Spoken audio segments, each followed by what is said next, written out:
Yes, the loss to KU definitely hurts a little bit, but not a lot. And guys, softball, it's not only for real, it's worth the watch.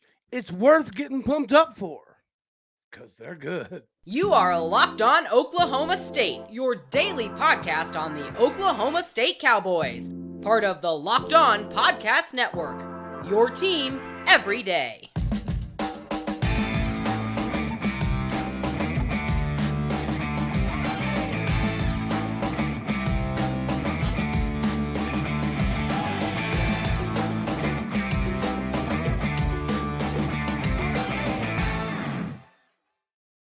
Howdy, y'all, and hello, all. Welcome back to Locked On Oklahoma State, your daily stop for all things cowboy and cowgirl related. My name is Cody Stovall. I want to thank you kindly for stopping by to make this your first listen here on Locked On Oklahoma State.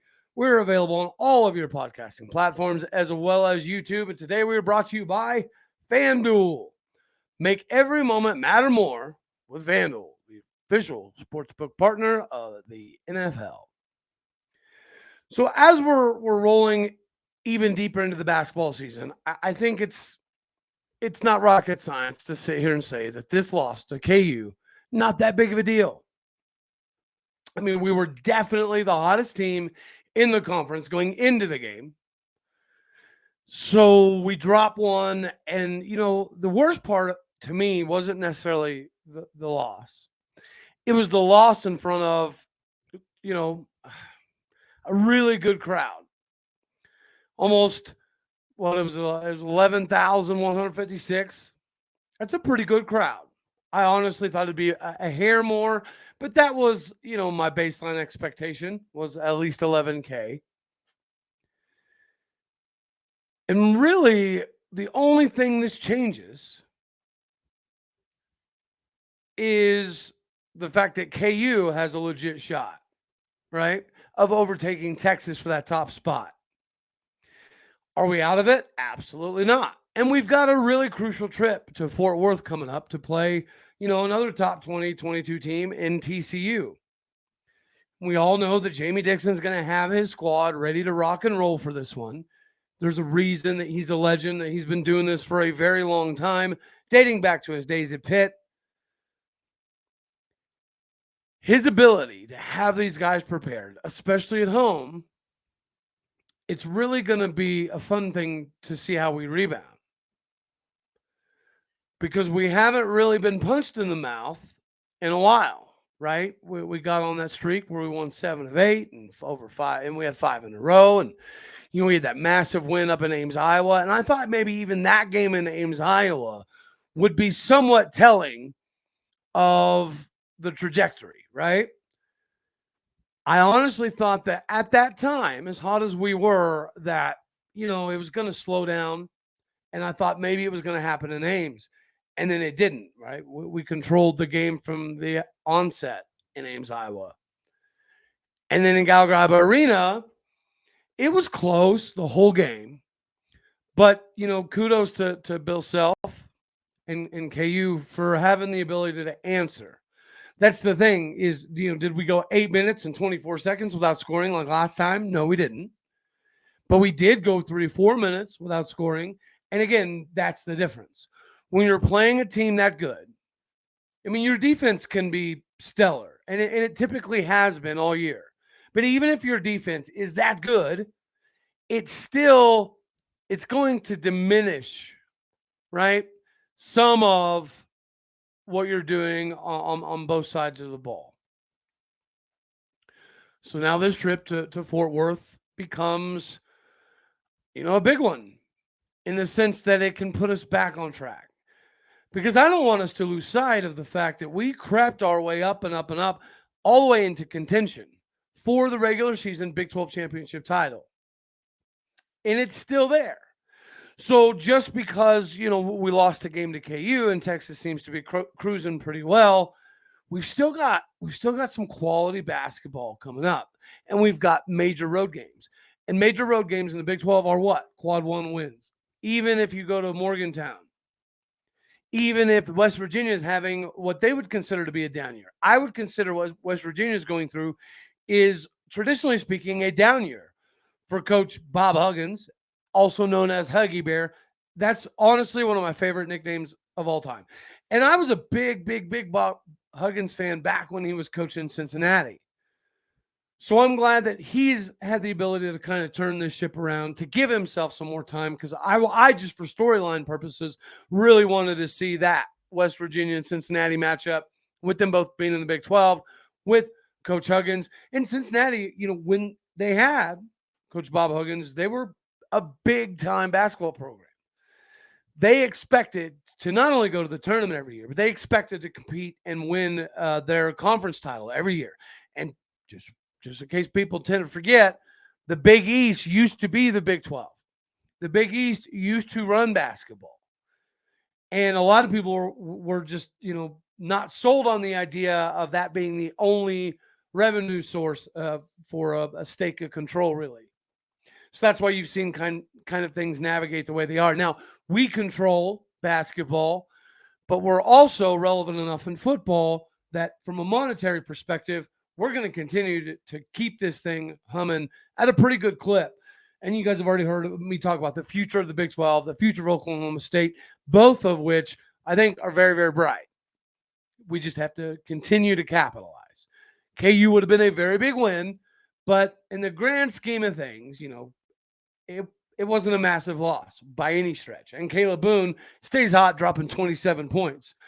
If you come into the game thinking Caleb Boone's going to drop almost 30, probably think we're going to have a W, right? It didn't work out. And we'll go over some of the stats in a minute. But speaking of stats, one thing we do have to jump into, now that we're like midway through the NBA season here, it's kind of a perfect time, if you haven't already, to download FanDuel. It is America's #1 sports book. Well, right now, new customers will get a no-sweat first bet up to $1,000 back in bonus bets if your first bet doesn't win. Just download the FanDuel Sportsbook app today. It is safe, secure, and super easy to use. You can bet on a lot of things, including money lines, point scores, threes drained in consecutive order, or who your favorite player is going to be in conjunction with points. There's a lot of avenues you have there to kind of maximize your thought process in watching the game. So please, FanDuel lets you combine your bets for a chance at bigger payouts with same-game parlays as well. Do not miss the opportunity to get on this no-sweat first bet with up to $1,000 in bonus bets when you go to FanDuel.com/lockedon. Again, that is FanDuel.com/lockedon. Go there now to learn more. Make every moment matter more with FanDuel, the official sportsbook partner of the NBA as well. So, yeah, we talk about, Caleb Boone and him dropping 27 points and continuing to kind of stay with this trend of being hot. And, the crowd, I think the crowd was actually, it was really, really good. Could it have been more? Of course, you guys know my stance on that. But all in all, you could feel the energy. You could feel the intensity. And when you shoot, again, 63% from the free throw line, that's a problem in these big games, right? And you have to find ways to combat their ability. And they shot almost 54% from the field. So, it statistically, it was a game that it was constantly playing catch up, right? Caleb Boone again stayed hot. John Michael Wright continues to kind of step up more offensively, dropping 18 points as well. Bryce Thompson, 17 points. And there was times that you could see Bryce kind of taking on a different role. And it was like you could maybe see him exploding for a much bigger outpour. It just didn't quite happen. The 7 points you get from Caleb Asbury in the situation we were in, you got to have more. Now, when everybody chips in that level of point production and you still lose, I think that does go to show where the problem is. And then KU shooting 67% from the field in the second half, 66.9 or something like that. That's really hard to defend, And when Grady Dick comes out and he's on fire, right, there's not a lot you can do. He drops 26 points, and 17 of them came in the second half. So he really took control of the game, and we didn't have an answer for him. So this is one of those scenarios where Avery Anderson does kind of, pop up right here. Because if you have Avery Anderson from a defensive perspective, the points production out of Caleb Asbury, 7 points, whatever, it doesn't matter. But when Caleb Asbury's playing 34, 35 minutes, and you expect him to be able to continue to run the floor defensively like he was able to with Avery and also be productive on the points end, this is maybe we're asking a little bit too much. So this is a scenario where Avery Anderson being out definitely plays a factor, and we missed him in this one. Is that going to be a common theme going forward? I don't think so, because athletically, I would say, still, for the most part, better than KU. Texas, from an athletic standpoint, I think may have us pegged. But from top to bottom, what we can produce as a team cohesively, I think definitely makes us a better matchup with KU than Texas, right? I'll just say that. But after that 5 straight winning streak and the 7 of 8, are we able to get back on track now that we head to Fort Worth again, and Jamie Dixon's going to have his club prepared? It's really going to be a determining factor, in my opinion, how we control this one. Is it going to be a track meet, or is it going to be something that we try to kind of force into the half-court set stuff? We've gotten better in the half-court set stuff, so I feel more comfortable there. But we're still a transition team. So as long as we can push the ball and stay out of foul trouble, this could be a recipe for us to get back again on that winning track record. And if we're going to continue to talk about the winning track record, we have to talk about women's basketball. Guys, you've heard us talk about the fans and how integral the fans are in Gallagher Arena. Women's basketball is it's always been a little bit different, right? Getting 10, 11,000 people in the arena for women's basketball has just been something that has been a difficult proposition over time. And it will continue to be. It doesn't drive as many eyeballs. But I will say, with how exciting this team is, and Coach J.C. Hoyt's already heading for her 100th victory in coaching, it'll be our 3rd sweep of the season if we can get this next one done. Texas Tech is in for a rude awakening if they think that they're going to be able to stop one specific area. Because earlier in the season, right, it was Lior Garzon and Annegret LC from the outside. Annegret LC's kind of come on more recently, but Lexi Keys was somebody that was super hot in the beginning of the season. So you knew we were a team that had the ability to score and score in bunches. Like that was a known factor. Well, as times progressed, Cassidy DeLapp getting healthy is obviously been beneficial as well, because it adds a little bit more depth. But down low, Taylor Collins and Taryn Milton, both of which having double-doubles and putting themselves in positions to be successful, regardless of what was happening on the outside, it really makes us difficult to defend. When you're shooting as well as we are, right, at 42% as a team, we're 19th in the country. And now we're developing this down-low game. And again, with Cassidy DeLapp coming back and being healthy, it's kind of like the equivalency of having a Tyreek Smith in men's basketball. It gives you another person that can be a big off the bench that is not just there to eat up minutes, right? It's somebody there that's going to eat minutes, but also be massively productive. And Lexi Keys, she's kind of, I wouldn't say lost her touch of late. I would say it's more of other people stepping up. But she's entering the contest, and she's got 117 career three-pointers. So she's 22 away from moving into 5th place all time at O State. So hopefully she is somebody that continues at this clip. But when you have the ability to shoot like we do, and then, we've talked over and over about Naomi Alnadas, a.k.a. Mimi. She's pacing the Big 12 and assist-to-turnover ratio at 2-3. Like, the stats surrounding this women's basketball team is crazy. And with so many wins already over current top 25 teams, and now being in the possible contention of receiving votes category, they're not only worth watching because we got March Madness coming up. So if you like filling out a men's bracket, it's fun filling out a women's bracket too, even if you don't know as much. But see, here's the beauty of filling out a women's bracket, even if you don't know as much. That's why it's fun when your team is good. When your team is good, you don't have to know as much because then you can have fun betting on them, especially knowing with some confidence that they can actually win some games for you. So it's good to know. It's good to watch. And it gets you excited. So March Madness turns into a multitude of things instead of like last season. I mean, last season was a disaster for basketball. Both teams really didn't have a chance. The women's basketball squad wasn't producing wins, and the men's basketball squad was obviously, kicked out by the stupidity of the NCAA. So now they both are making these runs. They're both going to be fun to watch.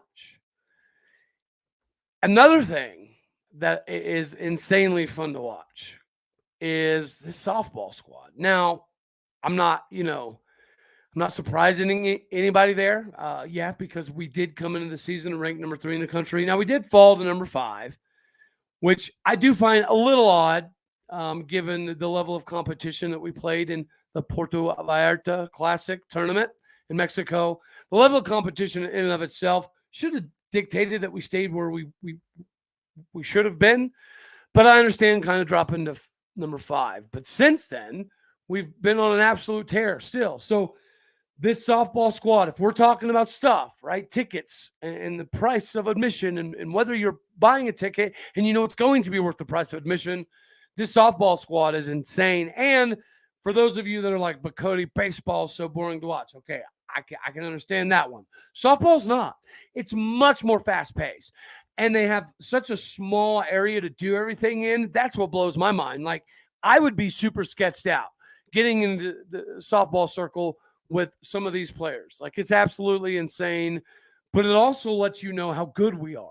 It's not just insane because it's so small and everything's so fast-paced. It's also insane because it shows you what level Oklahoma State softball is. We are up there with the Oklahomas and the UCLAs of the world, and we should be. Now, the tournament in Mexico made a very good showing for ourselves. We knew Kelly Maxwell was, right, the bee's knees, but we also got to see Lexi Kilfoyle in action, and we now know that we have a 1-2 combo. Now, here's the problem. After that 1-2 combo on the mound, we do have a little bit of difficulty. I thought maybe Aycock would kind of be the one to take over the next role, but we've got people like Rosenberry also working in there as well. So we're going to have to see who really takes hold as that number 3 pitching spot for softball to really let us know whether a national title is 100% realistic or not. Are we good enough to play for one? Yes. Is the expectation to make it to, the Omaha of women's softball in Oklahoma City? Yes. And to make a run at the thing? Absolutely. These are all 100% logical and plausible probabilities. But to be able to go 3 or 4 pitchers deep in softball is very rare. Very, very, very, very rare. So just without knowing anything about softball, just know that. If you can go 3, like All-American level deep at pitcher, probably going to be fine. And you're probably going to win a crud ton of games. And watching a softball game in Stillwater, it is an experience. If you're nodding your head out there, you'll just have to watch it. You'll have to see it. Even if you just catch it on TV.